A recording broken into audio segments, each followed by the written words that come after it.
ও হাসিনা রে, তুই কেন হইলু আমার জীবনটা ধ্বংস আমার।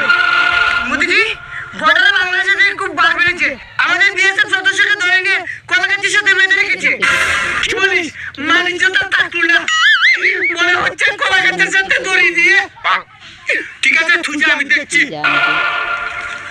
মোদিজি, আমি আগেই তো বলেছিলাম এই বাংলাদেশ এটা করে বাংলাদেশ দখল করে নেই।